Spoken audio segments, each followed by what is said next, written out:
do say we still have to be charitable, we still have to stick to marriage values, homosexuality is wrong.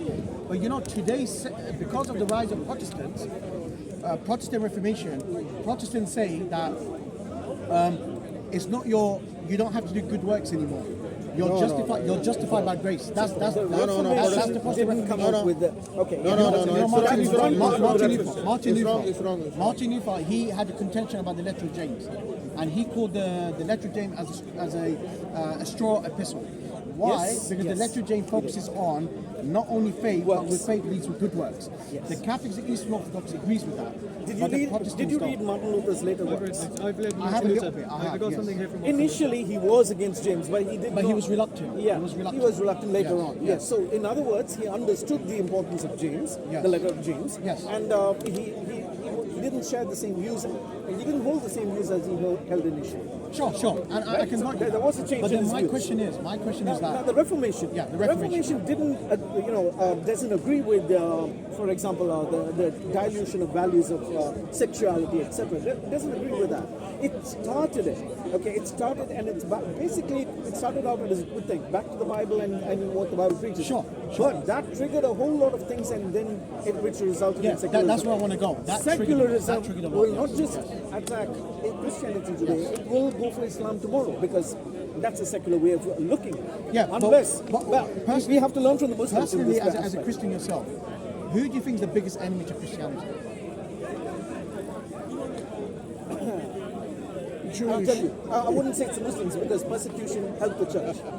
Persecution actually helped So the who's church. the biggest enemy to Christianity? So yeah, I think it's being. I would agree with you. Secularism is Secularism. the worst. So Because why it comes do- with peace. So why do we and fight? that's where you see, fall. this is why I don't understand, and we're on the same board. But why do we see Christians around in Speaker's Corner putting the giving the Islamophobic rhetoric, and they're bringing up moral issues about we Muslims are pedophiles? Why is that?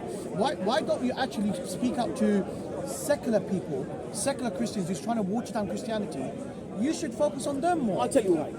I'll tell you why. Because what happens is Islam, and I'm not saying Islam, okay, so where Islam has, there are Muslims in the UK, many Muslims in the UK, but what happens to these people dominate in a way that, and I'm just saying, this is my opinion. Yeah, go ahead. In a way that, I will pray on the streets, I will block the traffic just like I used to do back at home.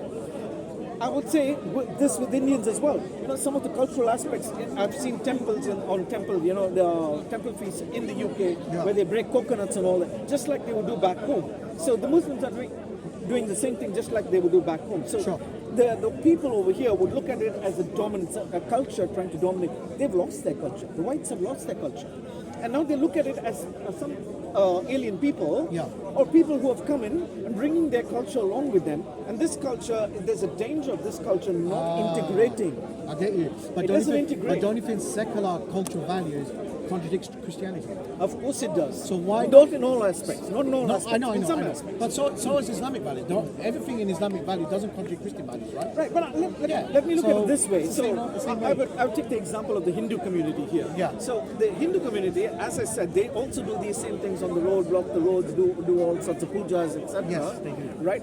But they do not take offense to what the British do. But in many aspects, and you'll have to agree with me on this, many Muslims actually have attacked British values, British customs, British traditions. Going on the roads and telling people you should not do this, you should not do that. Do you agree with homosexuality? Do you agree with it? Do you agree with homosexuality? I don't. But that's part of the British value. I'm talking about. No, but here's the thing. Look. When people talk about British values, from Islamic paradigm, cultural identity is very important. However, for example, we appreciate some of the British values. For example, their hospitality, we love their food, fish and chips. In fact, the national dish in Britain is chicken tikka masala, right? Yeah? So as Muslims, we don't attack the cultural values. You can dress all you like, as long as you don't break the Islamic Sharia. That's from my perspective. So as a Muslim, look, I'm wearing British dress. I'm not dressing like an Arab dress, wearing clothes, etc. So in Islam, you can preserve your cultural identity. But that doesn't mean I agree everything with the British values. Same with you as a Christian, you would expect certain British values and culture because it's in line with Christianity. But there's certain Christian values, there's certain British values, you're not going to agree because it contradicts with Christianity. Of course. So for example, homosexuality, right? So I don't think this is a major difference between Muslims Muslims and Christians. The secularism is the biggest threat to Christianity. It's Let not me Islam. clarify here. Yeah. So I do not agree with homosexuality for Okay. instance, right? I do not agree with the way people dress.